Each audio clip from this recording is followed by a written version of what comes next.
Hey folks, it's King from Stay Tuned Sports, and I gotta tell you, I love energy drinks. They help give me that boost that I need to finish all my work, get through game film recaps from all of Sunday's games, and they provide that pick-me-up during a very long week. What I don't love is that crash and the jitters, the gross feeling you get with most other energy drinks. And that's why I tried Dubby, and I gotta tell you, Dubby is a game changer with flavors like Dragonade, Beach and Peach, Galaxy Grenade, and my personal favorite, the Dub Sludge. You can find your favorite or just get them all. There's no jitters, there's no crash because there's no sugar in Dubby. Plus, Dubby contains Neurofactor, an all-natural ingredient derived from coffee cherries, which has been linked to enhance brain function.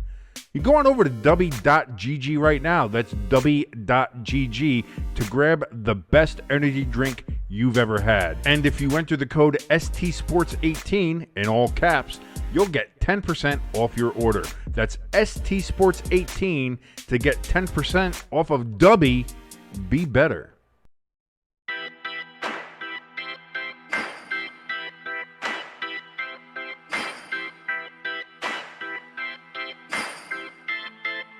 And hello there, all you stay tuners.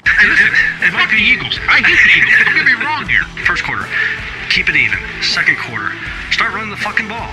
Third quarter, take a power nap. Fourth quarter, oh shit, there's the rest of the game. Let's go. Fuck it, I'm a diabetic. I will root for the team that will literally give me diabetes and death. Rooting for a team from Hershey is like a Catholic rooting for Satan. It doesn't make any sense. This is Stay Tuned Sports, and it starts in 3, 2, 1.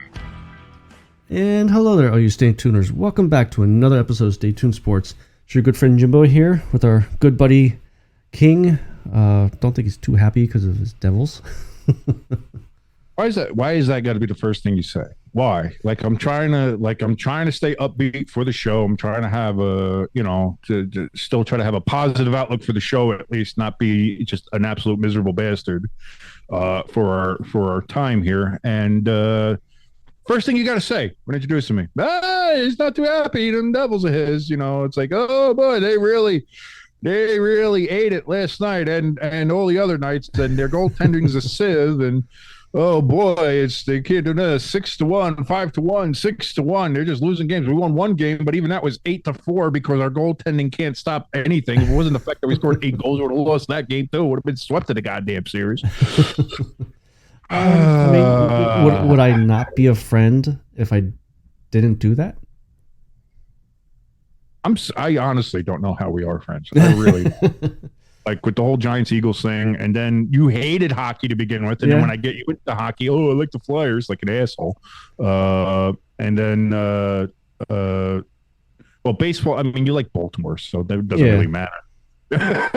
Baltimore's you're laughing at them, and I'm taking this win for now because I know how Baltimore is going to end the year. But Baltimore's in second place, and the Yankees are in last. So the Yankees. Both the Yankees.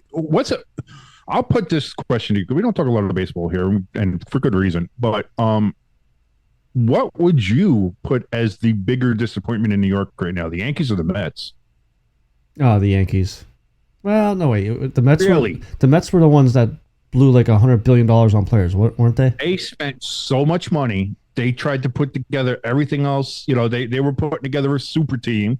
They were going to be like, no, because they faded down the stretch last year after having a remarkable season, very good season, 101 wins, I think. Well, so they faded at the end of the year and then got crushed by the Padres. I would still probably stick with the Yankees though, because here's my feeling, and I've said this multiple times on the show about different sports teams. You cannot just buy players, like multiple players, and just think they're going to work just like that. And we see it with the Mets. Well, yeah, we see it with the Mets. That's the Mets. That's not the Yankees. No, what do the Yankees do? The Yankees didn't buy anybody. But you're using a '90s trope about the Yankees. No. But first of all, everybody buys their teams now, unless you're like the Yankees, Orioles or the A's. The Yankees are supposed to be, the top first, second team in that division every year. That's the feeling ever since I was little. Right.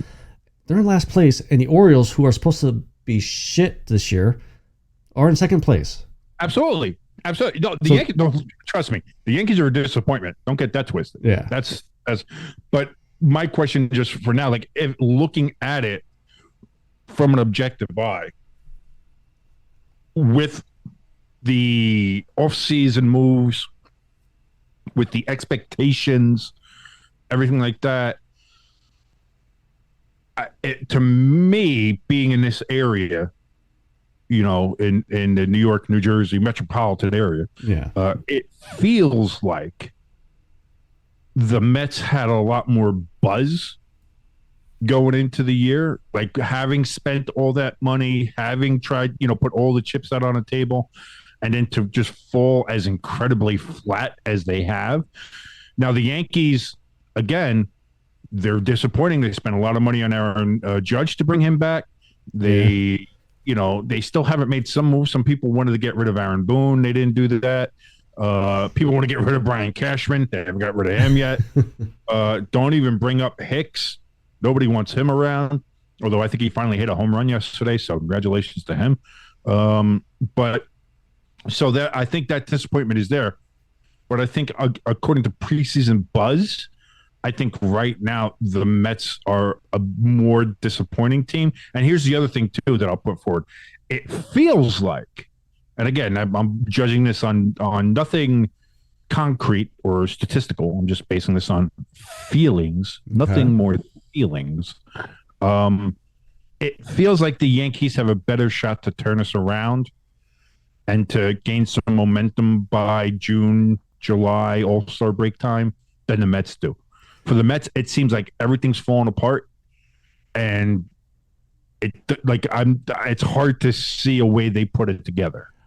See, the only way I think the Yankees could turn us around eventually is if the 2022 Aaron Judge from last year shows back up, and not the Aaron Judge who gets hurt every freaking year. You know, he got his money, and now he's back to his old ways of, I got a little fingernail. He's got a hip flexor, man. As somebody who has bad hips, I got it. You know, like I'm not gonna. I'm. You know, it is what it is. Yeah. But, and it's also earlier in the season. Like if this was, you know, late August or September, or near in the home stretch here. Yeah. They're trying to get into the playoffs or win the division or something. I'm like, yeah, tough it out. Do what you got to do. But when you're in April and May, listen, if he's got to sit for 10 days with the hip, let him sit 10 days for the hip. That's fine. But again, it feels like, because that's something too. It's like, and once he gets healed up, he gets back in the lineup. Maybe some of the Yankee bats wake up. Maybe because the Yankee pitching hasn't been terrible. Yeah. You know, there's been some spots where it's been awful. Don't get me wrong, but it hasn't been terrible. I just feels the way the Mets pitching has been horrendous. The Mets are, and for what they spent on that pitching rotation, and for like none of them to be there. Yeah. You know, like that's the other thing. Verlander, what a waste! The Verlander contract was a waste. Like I don't know why they spent that money on him, but I mean, yeah, and that's the other thing you gotta remember too is there's a reason why they were free agents. You know, okay, yes, Verlander probably thought he was worth what he got, and I think it was with the Astros last year. Hey, listen, yeah, he won a championship. Yeah. He won a ring. And I mean, he's 958 years old. You know, he's not the guy he used to be. And here the Mets, you know, probably I would say overpaid him, especially with how he's playing right now. What's the old saying? You're worth what someone's willing to pay you. Yeah. And so, you know, he's worth that money apparently to Steve Cohen. But and Steve Cohen, let's not forget. Listen, for as much as Verlander may not be the best on the field at this moment, man. Plus, he's a big crybaby. Still banging Kate Upton, man. So that's that is always going to be. He's always winning. Yeah. he's got a constant W. He's got 2 rings, I think, now with the Astros, and he's got Kate Upton. So I mean, that's a win for, even if he didn't have World Series rings. He's got Kate Upton. Yeah. It's a win. Good for him. He's a loser on the field, but a winner off the field. The guy literally just won a ring last year. Was an integral part of that team winning a ring. He's not a loser. He sucks. That's like everybody saying Aaron Rodgers sucks. oh, he's terrible because he had one bad year after winning back-to-back MVPs in a year. Like, come on. What Like, have you let's done? be honest. Let's be serious here. What have you done for me lately? That's what Oh, sports is my all God. about. It is, but also like he doesn't suck. Well, he sucks Kate up the tits. But that's neither here nor there. Kids, if you're listening, earmuffs. That's inappropriate. That was highly inappropriate. I want to apologize to all the women who listen to our show. I know I should call them breasts, not tits. Tits is a highly offensive word. And I apologize. A lot of apologies going out. Yeah. A lot of apologies going out. I don't know if you noticed. We're not going to talk about it here. We're not going to talk about it. But I don't know if you saw the Oakland A's announcer. No, I didn't see that. Oh, I saw about Barstool. Oh my God. Barstool Sports. I saw. Oh my God. Oh wait, was it during? Oh my God. Was it during a broadcast or something? Yeah, Oh, no, okay. They're doing a game intro, something like that. He's talking about, and apparently he has a history of working with I believe it's the Negro League Hall of Fame. Okay. And all the history and stuff like that. And at some point in whatever intro they were doing, or a little banter back and forth or whatever, he went to go mention either I think it was a player or something to do with the Negro Leagues. Okay. He did not say Negro Leagues. Oh boy, yeah, I remember this now. Yeah. He said the other one, hard R and everything. Oh boy.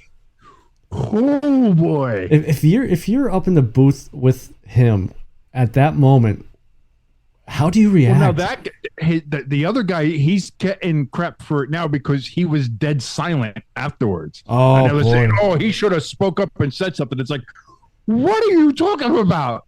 After that happens, like anybody's reaction is going to be instantly stunned silence. Like, yeah, there's no just help say in that. what I think he said. Oh Yeah. boy! Oh, not good. Not good. An apology is not going to cover that one. Yeah, I An saw about apology is not going to cover that one. that one, and then Barstool Sports. I think over the weekend they had to fire one of the guys because he quoted a rap song or something, and the N word was in there. So Was that Mitzi? Is that where they got rid of Mitzi? Yes, and Got rid of Mitzi. I know. and I even know Mitzi was a big part of there, but I didn't know why he got fired. I didn't see any of that. yeah, even Portnoy came out and admitted he did not want to fire him, but the company that bought Barstool out said you gotta fire him because there was the company that owns them has like 5 or 6 casinos, and there were It was at Penn National, I something think it is, like or that. whatever. Yeah. So they were threatening to pull their licenses and stuff like that, and so yeah. Well, listen. At the end of the day, like there are some things you could like. Oh, tits. Oh, I'm sorry. I meant breasts. I'm sorry. Yeah. I'm sorry. I apologize. Whatever. Even though I don't think tits is that bad. But there's some things that you just can't say. I get that. And you can argue some things in a political spectrum, and you can say this or that about other things. There's no arguing that. Yeah. You just can't say it. You can't say it. Yeah. You can't say it. And if there's It doesn't matter. And listen, I think it's that word can't be said on the air yeah. by anybody of any color. Yeah, totally. This agree. is not a thing where it's like a rap song or where like the Mitzi thing, but where you if somebody uses the A instead of the hard R, or you could try to weasel your way around that. Like, but that's not what happened here. This was a full on slip of the tongue, hard R when you're trying to talk about the Negro Leagues, and instead you call it that leagues. Like. Whoopsie. Like, listen, I don't know what happened to your mind at that point. I don't know where you slipped off to, but no, there's no coming. Like, I'm sorry, there's no coming back. And listen, that's something that I know and I'm aware of as well. You're aware of. I think anybody who does a podcast or does anything remotely related to broadcasting in any way, shape, or form knows just some things you can't say. Yeah. There's just some things you can't say. And probably at the very top of that list is that. And oh boy, it's an uncomfortable clip to watch. And I mean, I'm assuming he got fired. He has been indefinitely suspended upon investigation. Yeah, he's done. So he's fired. So people are trying to fight for his job. People are under the comments like, no, he works for, trying to preserve the history of the Negro Leagues, and he's always like, it just must have been a whatever slip of the tongue, or he flubbed something. And it's like, listen, I've forgotten words at some point or flubbed a word here or there. Never has I replaced one word with that word, especially in that context. Yeah.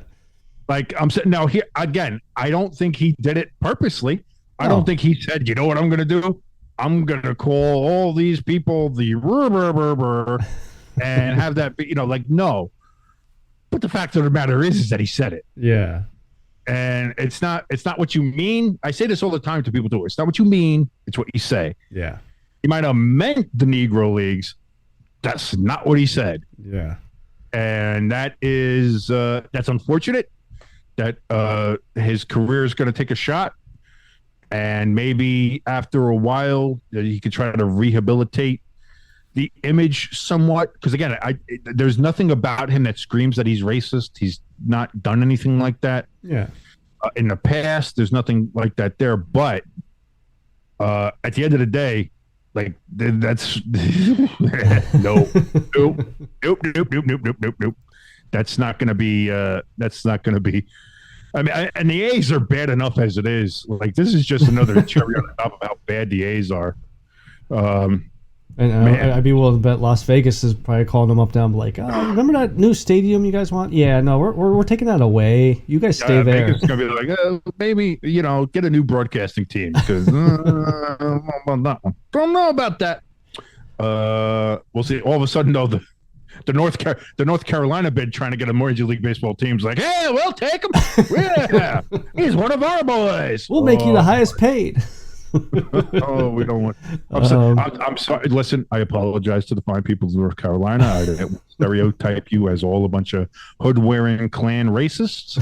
I just know that there's a lot of you there, but not all of you. I don't want to put you all in the box. So again, I apologize to the state of North Carolina. And hey, here's the hoping you get yourself a baseball team. I don't know. So kind of switching gears here. Let's go back to talking hockey. Talking hockey. So fill me in a little bit here. What's the whole controversy going on with the Blackhawks getting the number 1 overall draft pick? None other than the fact that ESPN screwed up their graphics. And it showed, I think it either showed Anaheim or Columbus as like the number 1, getting the number 1 pick. And that wasn't the case. So I don't know if there was like a placeholder graphic or somebody had something like that, but I think that's what happened. And it got onto the air. And so people saw that, got excited by it. And then when Bill Daly actually turned over the placards and it was Chicago who got it. Yeah. Like people were like, oh, it's fucking rigged. Oh, this whole thing is rigged. Which, by the way, I just want to put this out here. Personal opinion time. Which I have a lot of. Grab your popcorn, folks. No, this one's not a popcorn one. This one's just fairly simple. Draft lotteries are stupid. I don't like them. Oh my God, I totally agree. What do you mean? You got to stop teams from tanking. Who's tanking? Who's tanking? Name me a player who's tanking, who says, I'm going to purposely lose these games so that my team and my owner can get a better draft pick and they can ship me off somewhere because they're going to try to make this team better anyway. So I'm going to basically try to lose and play myself out of a job because anybody else who looks at me trying to blow a game is going to be like, well, we're not bringing him in. Yeah. And it doesn't matter what sport, whether it's hockey, basketball, football, baseball, anybody who puts forward that, they're just tanking, they're trying to tank. Why? What player in their right mind would tank? Yeah. Would purposely play worse or play bad or purposely try to lose, knowing that they'd be playing themselves out of a job. So this idea that somehow the lottery protects things for teams from tanking to get a better draft pick. You want to see how well tanking looks? Look at the Houston Texans last year. Number one team, they're going to get the number one pick. Then they win their final game of the year, get the number 2 pick. And not only they were tanking, whoever they caught, was it Davis Mills last year, whatever? Yeah. He would have thrown the ball out of the back of the end zone on that 2-point conversion. Or they would have just tried to not score a touchdown at the end of the game, preserve that number 1 pick. Did they do that? No. Why? Because they're not trying to tank. And the flip side of that The owner too. may want them to. The owner may want them to, but they're not going to. The coaching staff isn't going to do that. Yeah. Nobody's going to do that. Nobody's going to try to lose. And that nonsense bothers me because it's like, oh, well, that's why you have to have a lottery. No, have the worst team get the number 1 pick. You end all controversies there. You end all, oh, well, this team has a 4.6% chance of getting this with this ball, and the team that had a 1.3% chance ended up getting it. And that's not fair. Or did they pick up the right ball, or did they use the right placard in the right spot? Or who gives a shit? Yeah. Who gives a shit? Just have it be where you finish lines up. And now people are trying to talk about having the NFL get a lottery system. Oh, we have to protect the NFL to stop that. Again, all you have to do is look at last year. Look at the Houston Texans. Nobody's fucking tanking. Sorry to use foul language. I apologize for my foul language use. But I'm telling you, nobody's tanking. So get rid of the lotteries. Get rid of the lottery in the NBA, which always was there was always the conspiracy theory that the Knicks rigged the 86 draft? Yeah. By having the envelope with that their number 1 pick was the colder envelope, and David Stern was able to find out which one was that and picked it out and said, oh, it's the Knicks. And it's like, oh, this is all rigged. It's all rigged. Guess what? If you're the worst team, you get the number 1 pick. If you're the second worst team, you get the number 2 pick, and just so on and so forth, how it should be. Enough of this draft lottery nonsense. You're not winning the Powerball. If you're the worst, guess what? You get Connor Bedard. Your whole thing. Congratulations to the Ducks. The Ducks should be the number 1 pick. Okay. They should be because they're the worst team. They had the worst record. They had the best odds of having the number 1 pick in the draft lottery. That's why they shouldn't be a draft lottery. Ducks were worse. They should get the number 1 pick. Who gets it? Chicago. And just look at the Eagles last year too. They were 2 minutes away from the Super Bowl, but have a very good GM that knows how to trade, and they picked up the 10th. So there was obviously no tanking there, and they still got a high draft pick. What? You know, you're saying about teams tanking to get a higher draft pick. Just have a good GM that knows how to fucking make trades. But the Eagles were not. Why would the Eagles were in a Super Bowl? That's what I'm saying, though, is they still had a good GM that was able to get a high draft pick because he's good at trading. Yeah, but that's trades and that stuff like that. No, I get that. I understand that, but that's not like. But no, I mean, I agree the same thing. The draft lottery for sports in general is just freaking stupid. I don't like it. They should get rid of it anyway.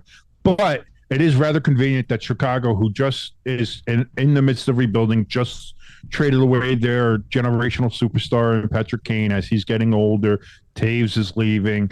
They're kind of doing like that. All of a sudden, they do win the number 1 pick in the draft lottery for the next generational talent, the best person they say since Sidney Crosby to come through, and Connor Bedard. And it's like, all right, but in reality, he should be going to the Ducks. He should, because the Ducks were the worst team. Well, we have this, and that's the other thing too, is like, well, now what are the Ducks? Like, if you're a bad team and you don't even get the first pick, and sometimes you don't even get the second or third. If you're the worst team, you can end up getting third or fourth or fifth. It's like, why? Like, how are you supposed to get better? Yeah, that's the whole point. If you're that bad, you get the higher draft pick in order to try to get the better talent that's out there to help you turn things around. So the lottery kind of keeps certain teams down, And like again, I'm not saying Chicago was great. They weren't. They were pretty terrible this year. But they weren't the absolute worst. That was the Ducks. They should be the number one pick. But Let me ask you I don't this. think it was rigged. I don't think I don't think the lottery is rigged. I think it's rather convenient that Chicago got the pick, but I don't think it's rigged. Yeah. But also, I don't think it's necessary.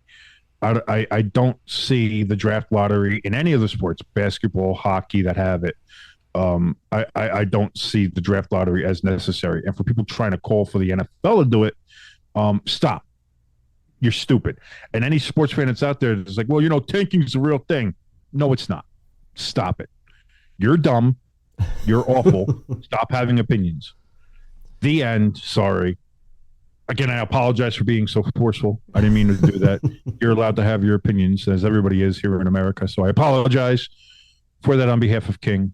Of Stay Tuned Sports. Well, the opinions of King do not represent Stay Tuned Sports or Jim Cashline in any way, shape, or form. Let me ask you this, since we're talking about drafts, rookies, obviously. Out of the top 4 sports, baseball, football, basketball, and hockey, which league, when it comes to rookies, do you think has a higher chance of them not making it? Like, so for example, football. Football draft, a good 70 to 75% of draft picks in the NFL draft will not be good. And I'm talking from first round through Mr. Irrelevant. Yeah. All 200 and something picks every year in the NFL draft. If you're drafted in the NFL draft, the odds are far more in favor of you being out of the league in a year or 2 years than you being a good, reliable starter, let alone a great player. Like, that just doesn't happen. See, I would think baseball. I would think baseball. Baseball's a lot like hockey, though, where you draft people and they go into the farm system and you can work on them that way. And sometimes they work out, sometimes they don't. But they don't, like, you have your 1 or 2 players that you pick that are that good that they can jump right into the league, like your Sidney Crosbys, like your Connor McDavids, Taylor Halls, things like that, Jack Hughes. You have those kind of players that jump into the league when they're 18, 19 years old and are that good. But again, you're talking about that's literally 3 or 4 players. And now if you add Connor Bedard, he's going to be one of those players. But you're talking about that's 4 players in the last 20 years, 4 or 5 players in the last 20 years that are like that. Yeah. And that's in hockey. Look at the same with baseball.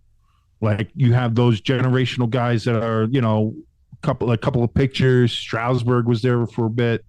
But for the most part, like, that's the other thing too. With a baseball draft, who the fuck even knows who gets drafted in baseball? Nobody knows what the baseball draft is. Yeah. Nobody sees them, and they pick like 1 million people. Yeah. And again, most of them go through the farm leagues, and if they do well there, they move up, and then they come into the league. But by that time, for the most part, by the time somebody makes it to Major League Baseball, that they're going to be okay. They're going to be good to be in the show, because they've gone through all the farm leagues. They've gone through stuff, and it's like, okay, they've proved themselves on every level. Kind of the same with hockey. When these players get drafted outside of the first couple picks, most everybody's going straight to the farm leagues or going back to juniors, like in Canada, or back to their European clubs, or back to college.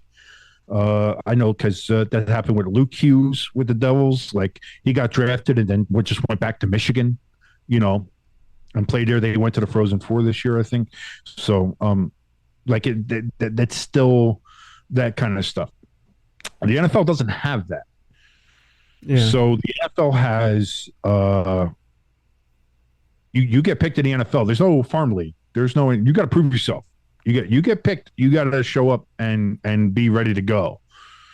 And there are some players who do it, there's some players who take a little while, and there's a vast majority that don't. And that's what I mean is like even with some of the players that are picked in hockey or baseball that maybe they don't make it to the majors or to the top level, but they can still have a career in the minors. They still make pretty decent money. They still play the game. They can play for a decade or more down, granted it's the minors. It's maybe not the best, and maybe not everybody's like, it sucks. I really wish I could have broke up to the majors, but they can still make a career out of playing baseball or hockey. Yeah. Football is not that. It's you're either good or you're a bust. And I think the number is somewhere around like 70 or 75% of draft picks in the NFL end up being a bust. And like I said, look at all the first round picks from this year. There will be maybe 3 to 5 that I'll say will be great players or still in the league within 5 years.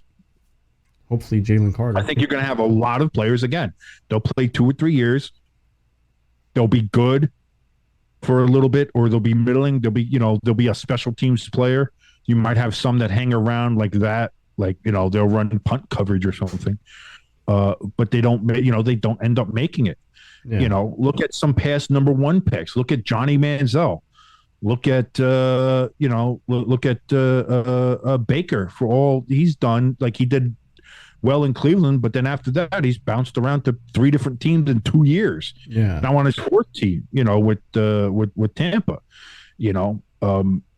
is he good? Is he great? No. He's hanging on. He's still playing because there's a team desperate enough that needs a quarterback, and he's good enough. Yeah. But, look at Sam Bradford. Yeah. The man made more money being on a bench than anybody in the history of the NFL. And he was a high first-round pick, and that's it. Sometimes your high first-round picks don't make it. They just don't. Mario Williams, supposed to be a great defensive player. He was all right. Yeah, but he wasn't. Pretty decent career, but he's not a Hall of Famer. Yeah. How many Hall of Famers you're going to get? And that's what I mean. When people say they can't miss draft picks, this guy is going to be electric. This guy is an absolute certifiable future Hall of Famer. Cannot not pick him. You have to pick this guy. It's like, how the fuck do you know? Yeah. How do you know Mel Kiper? How do you know Todd McShay? You don't. And that's it. Nobody. I mean, I remember the arguments. Should it be Peyton or should it be Ryan Leaf? Who's better? Who's going to be better? And there was a significant portion of the pundit community out there on ESPN, on Sports Talk Radio, all that stuff, that was advocating hard for Ryan Leaf, saying that Ryan Leaf was going to be by far the better quarterback. He had more of an upside. Peyton Manning seemed to have plateaued. He wasn't going to get any better. He was good in college, but that's about as good as he could be. Those were things legitimately said before that draft. I think it was a 98 draft. Yeah, I remember those are things that were legitimately said. So again, anybody who says that's like, oh, this is a can't miss prospects, this is he's certifiable future Hall of Famer, they don't know. Yeah. No, none of us know. None of us know. The only thing that I can say that I do know 1,000% is that a majority of the people that you see picked in the draft this year will not be in the NFL in 3 years. They won't. That's just what it is. Maybe they'll play in the USFL if it's still around. Maybe the XFL if it's still around. But it's not going to be the NFL. And that's just, that's the way it is. But to your question, who do I think has more, players that end up not making it or like that? I think that's football. I think it's the NFL by far. Yeah. Because again, even with basketball, now basketball has the G League. Yeah. So even if you're not good enough to immediately jump into the NBA, they can draft you and you just go down to the G League and you can still play there, do well. If you don't like that, you can go to Europe and play. They make big money in Europe or China or Taiwan, as it were, anything like that, like Spain and France and Italy. They all have big basketball leagues there. They do. It's ridiculously big. So you still have a chance to make a living, make money doing all that. There's nothing like that for football. It's not there. That's why I would like to see NFL kind of not necessarily buy the XFL, but use the XFL as a farm system. Well, they kind of have a working agreement, I think, with the XFL, and I think a little bit with the USFL too. I had an idea, like, I want to say like 10, 15 years ago, something like that. So it's like one of those little things you doodle down in a notebook. But I had like an idea of doing like a post-college farm league for the NFL. Okay. Like where it would be a professional league. Think of like a spring league or something like that, like an XFL, like a USFL, but based in these college cities. So based like in Alabama. So you'd have like the Alabama Crimson Tide, and they would play as Alabama, or you'd have Clemson and you'd have Michigan and you'd have all that kind of stuff. And they would play as these schools, but it would all be people who are postgraduates, people who are out of college and either didn't get drafted by the NFL or want to do a little bit more working with and they can like stay in these kind of like almost like a professional college league. Yeah. As that. And so you kind of have it set up as the branding and the marketing is already there for the college teams. It's might be a lot of players that still, so there's still that kind of pull. I don't think it would obviously be as popular as regular college football is. Well, yeah. But I think it would be like something like it would be an interesting little extra thing. At least that was my idea. Again, kind of far-fetched fantasy, just kind of daydreaming kind of stuff. But I'd like to see that happen. I'd like to see that happen somehow. Yeah. I kind of missed NFL Europe back in the day? Yeah, the old, well, I remember it started as the World League. Was that what it was? Then it went to NFL Europe, and then it became NFL Europa, and then they just killed it. Yeah. By the end, every team was in Germany, which is why it surprised me it took so long for them to get back to Germany with one of these international games. And they finally did that last year, and now they got 2 in Germany this year. And if you remember seeing last year's Germany game, the Germans went fucking nuts for that game. Well, they're nuts. I gotta love the Germans. Yeah.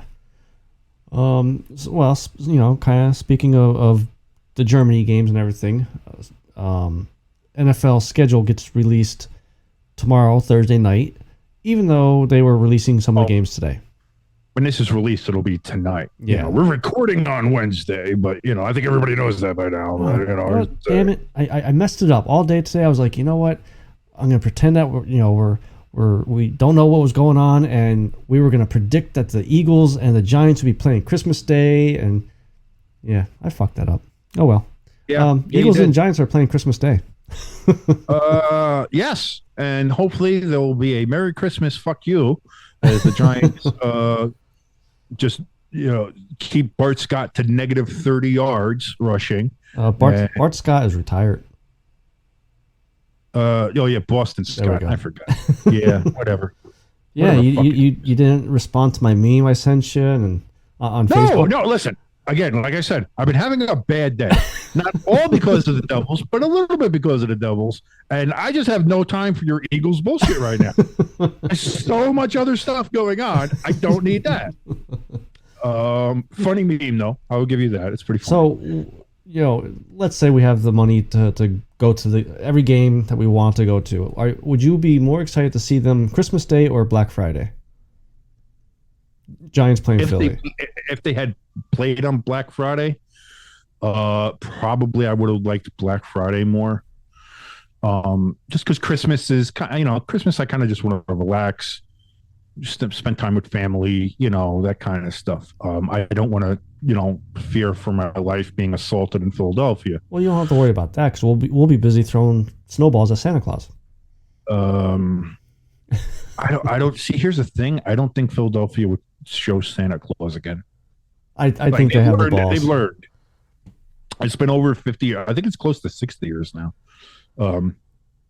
Since the Santa Claus game. Yeah. And I don't think that would happen.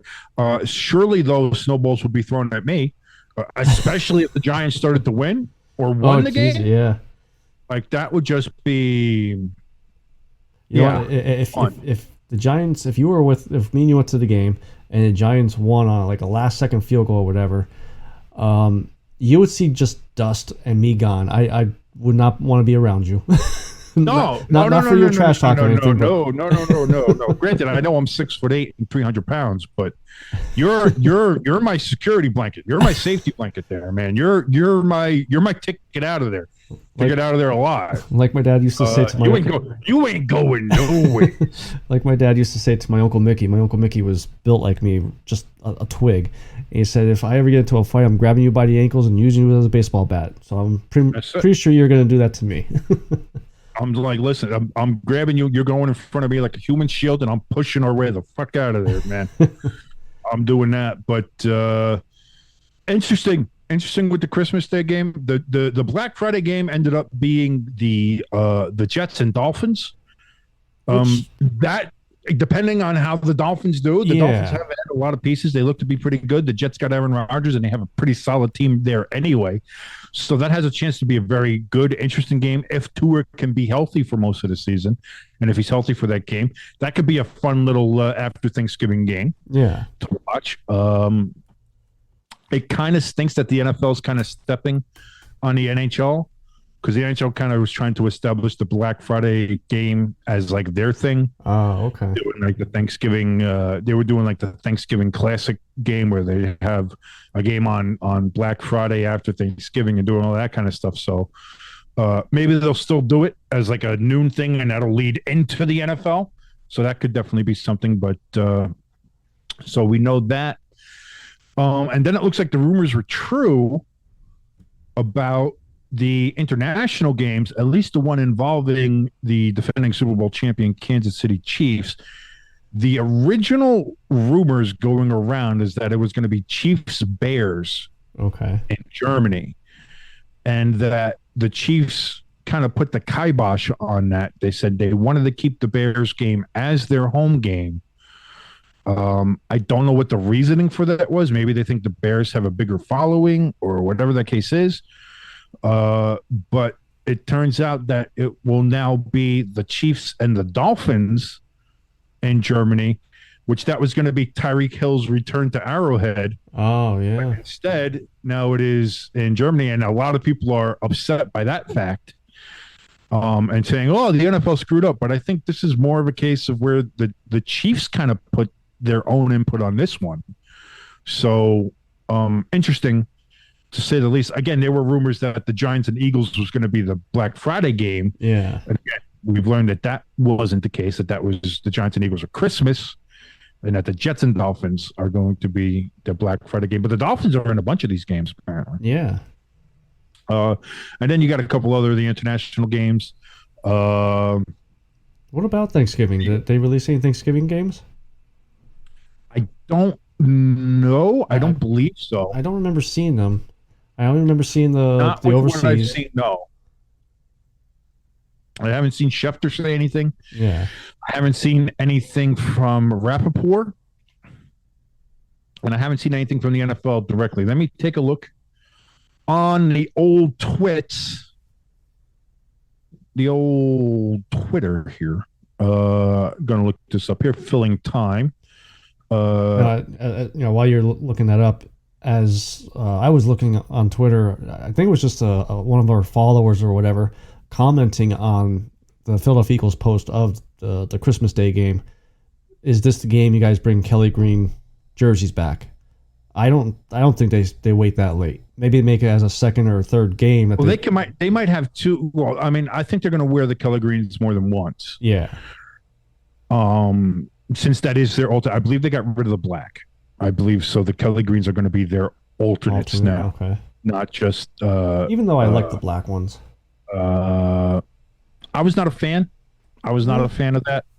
But I think it would be a pretty cool looking matchup having the Kelly Greens going up against the Giants color rush. Yeah. With the old school Giants on the helmet and the old school 80s look. I mean, you'd have an 80s versus 80s kind of look there. Yeah. That would look cool. On a Christmas Day, I think that would look cool. The first game that I would like to see the Kelly Greens back, and this is a rumor from Donna Kelsey, the Kelsey's mother, that they're going to be playing Kansas City the second week. Bring them back against That would look nice. Yeah. You know what I want to see? I want to see more Oh, color wait, on color. alternate jerseys, can they wear them away, or is that strictly at home? They can wear them away. Okay, because that's the rumors that they're going to be playing in Kansas. I think Kansas City is a away game. It's just that we're trying to figure out where in the schedule they're at. But the problem is, then Kansas City would have to wear white. Oh, And I don't know okay. if they'll do that at home, because that's the thing too. But that's something I would like to see the NFL changes. Like if there's contrasting colors, like if it's a blue versus red or a green versus red kind of matchup, or an orange versus blue, something like that. Yeah. Allow both teams to wear their color uniforms. Yeah. I think that would look amazing. You have that Kansas City red popping up against that Eagles Kelly green. Oh, come on. That would look great. I'm a big fan of that. I'm on the NFL's Twitter, and nothing new from what I can see here as far as the schedule releases. Just same stuff, the international ones. Jaguars have 2 back-to-back games against the Falcons and then against the Bills. One in Wembley, one at Tottenham Hotspur Stadium. Okay. You have October 15th is then the Titans and the Ravens. I don't know. That depends on what Titans team shows up. Blah, blah, blah, blah, blah. No. Like, here's the thing, though. The Jaguars are should be pretty good now. So, that Falcons game, I think, will be interesting because the Falcons can be good. Yeah. And then the Bills Jaguars game, I think, is going to be an excellent game. So, where the Jaguar games used to be the throwaway London games, I'm not waking up at 9:30 to watch that. It's I might as well wake up to watch it. Yeah. Football's football. And then you have the Germany games, which is the Dolphins and Kansas City, which we talked about, and the Colts and the Patriots on November 12th. So that will be those games. As far as there being any leaks, let me see if there's any unofficial leaks from anybody. Okay.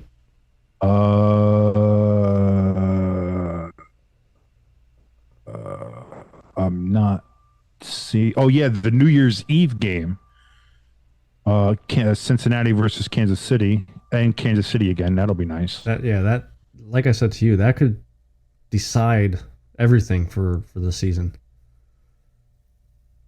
Some people are upset. They're saying "Oh, that game should have been earlier this season. That game might not mean anything." In that AFC, I think that game's going to mean something. Yeah. The AFC is just that good. Schefter has posted nothing schedule wise, just teams travel miles this year, which again, I get that he would have to know what the schedule is, Yeah. but nothing as far as that, although he does state that as far as that goes, the Seahawks will be traveling the most this year at 31,600 miles this season. They will be traveling. Okay. The team that will travel the least amount will be the Cincinnati Bengals. They will be traveling only 11,942 miles.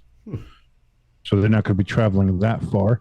The Philadelphia Eagles are smack dab in the middle of the pack with 17,549 miles. They are literally in the middle of everybody here. And the Giants are a little bit more than that. The Giants will be traveling 22,614 miles this NFL season. So not terrible, but, a little jet lag Yeah. as we go here. So But yeah, I would assume the Seattle thing means that they're playing a lot of East Coast teams because they're not going overseas, right? I don't know. I don't think Seattle's playing any overseas games. So now you have a case where they're they're all the way up in the corner there. Yeah, that's true. So whoever they're playing, who's the NFC West playing this year? If they're playing the AFC South, that makes sense. Plus, they might be playing a lot of other teams. So let me see. Seattle Seahawks. I don't know why I speak out what I'm searching. But. Oh boy, don't speak out what you're searching because I know your search for history. Hot MILF teachers. Wait, what? Oh, sorry. Wrong podcast. Let's see here. Okay, Seattle's future opponents for 2023. Obviously, they have their division opponents, which are the Cardinals, Rams, and Niners. They are also going to be playing the Eagles. Okay. But that will be at home. They're playing the Commanders. That'll be at home. They're playing the Browns at home. They're playing the Steelers at home, and they're playing the Panthers at home. So that's all home games. Okay. So their away games, obviously the divisional games, which is the Cardinals, Rams, and Niners. Then they will be playing the Cowboys. They're playing at the Giants. They're playing at Baltimore. They're playing at Cincinnati. They're playing at Detroit. And they're playing at Tennessee. So they're going East Coast twice. They're going to the Central Time Zone 3 or 4 with times. the Cowboys once, but they're still going pretty like Cincinnati's still East Time Zone, even though it's in Ohio. But that's still pretty far. Detroit, same thing, and Nashville that is that way too. They got to travel all across the country a bunch. So I think that's where they're racking up the miles. Yeah. Hey, listen, not my fault. You decided to put a team in Seattle. You know, you got to deal with that. But that is what it is. But we'll find out tomorrow. The full schedule. When do the Giants and Eagles play first? I think they said 8:00. It usually gets leaked before then, though. At some point with one of the insiders. So whether that's later on tonight, obviously it'll suck because we'll be done recording and then it'll get released. It's like, son of a bitch. Yeah. But it seems like that'll be the case. But it usually gets leaked before the 8:00 announcement happens. And that's it. That I'm excited just to see when do the Giants and Eagles play first. You know, when do they play up here at the Middlelands? When do we play the Cowboys? What's opening week look like? What's that first Sunday night game going to be? Who's Kansas City playing on opening night Thursday? What are some of the Thursday night games going to look like? How many primetime game are the Jets going to get now because they got Aaron Rodgers? That's going to be something I want to look forward to. I'm curious how many primetime games for Philly. I think we only had maybe one. You're going to have Philly's going to have a few. Obviously, I think Philly. Obviously, you're going to have the big ones. You're going to have Philly, Buffalo, Kansas City. I think the Jets are in there now. Cincinnati, Dallas. Even whether they're good or bad, they're always going to have some. Maybe the Giants get a couple more now because they played a little bit better. I could see the Giants getting at least 2. I think so. I think you see the Giants maybe get a Sunday night game, maybe against the Cowboys. They're usually good for that. So I think what are the Thanksgiving games going to be? That's something I want to see. There's a lot of interest in that, and as you can start planning our fall and start getting excited for the 2023 season and seeing what happens, and for me to get my heart broken again and to again not get the goddamn belt because the Giants can't beat the goddamn Eagles. Hey, at least you got the King James Cup. Think you're going for that with the Devils, but man, I want the Stanley Cup out of all this. But man, just our goaltending is just so goddamn bad. So what is Smitty playing, or did he go back? No, because Smitty got lit up in the first 2 games, so they're like, oh, let's go back to Vitek, Vanacek, and see what happens there. And in Game 3. The Devils won 8-4, but he let in some really soft goals, including 3 shorthanded goals. Wow! Again, the only reason we won that game was because our offense just decided to wake up and was a powerhouse and just blew them away. Yeah. But again, it was a decision I didn't like. I think we should have went back to Smitty for last night. A lot of people shared that opinion, but Lindy Ruff decided to stay with VTech, even though he was very shaky in that game that we won. He stuck with them, and the Hurricanes ended up scoring 4 goals in 5 minutes in the second period. Yeah, it went from 1-1. It was 1-1 at the end of the first after VTech let in a bouncing puck goal. I'm not going to blame him for that one. It actually just was a bouncing puck, good hit by, whatever. Good for them. So it was 1-1, and then we get around to the 12-minute mark of the second period, and then it's just bang, bang, bang, bang, bang. And you look around, and it's 5-1. Holy shit. And even when it was 4 after he let in 3 and he called a timeout, I was like, okay, switch the goalies. Put Smith in now. At least give us a chance. We're only down 3. It's a lot, but do something. But he didn't. He left VTech in there, and literally 2 minutes later, another goal. Bang. Then it became 5-1. Then he pulls Smitty. It's like, we're already 4 down now. Who gives a shit? And then Smitty came in for VTech, and he let one in like 5 minutes later. It was 6-1. And then he kept the rest out for the rest of the game, but it was already 6-1. Who gives a shit? Yeah. So the game was already gone. And it's like, well, now we're down 3-1. Now we got to go to Carolina with absolutely no goaltending to speak of. Back against the wall. I mean, can we win? Sure, but we got to win 3 in a row now with a goaltender that has no confidence and a goaltender who's, younger than baby shit. So you know what? It just dawned on me now why your goaltending sucked this series. I don't know. Because like I said, the regular season VTech was pretty good. You know what I mean? He was actually very solid in that. So I don't know why all of a sudden in these playoffs against the Rangers and against Carolina, he turned into a sieve. And Schmitty was good against the Rangers outside of one game, which I'm not even going to blame him for. I think there was a lot of shitty calls and other things like that in that game. But outside of that, he played very well against the Rangers. But then he also was a sieve against Carolina, and we've had no answer. There's only one. There's only one answer to get them back on pace. They need some W. They do. I got to tell you, because whatever VTech was doing last night, he wasn't focused. There was no focus from him whatsoever. And when you look at that, and it's like, clearly he must have been trying some off-brand kind of drink, trying to hydrate or get some kind of energy boost.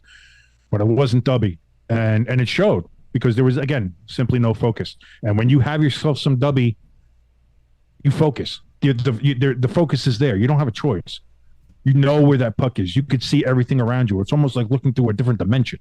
They say the game slows down for you when you're playing well and you have that focus. That's what Dubby does for you. Whether you're playing hockey or just living life, the world will slow down around you as you are able to focus on each little thing. And on top of all that, listen, the great thing about Dubby is that you don't get the jitters. You don't get that crash, which is also something that was happening with VTech. Man, you could see he kind of got jittery.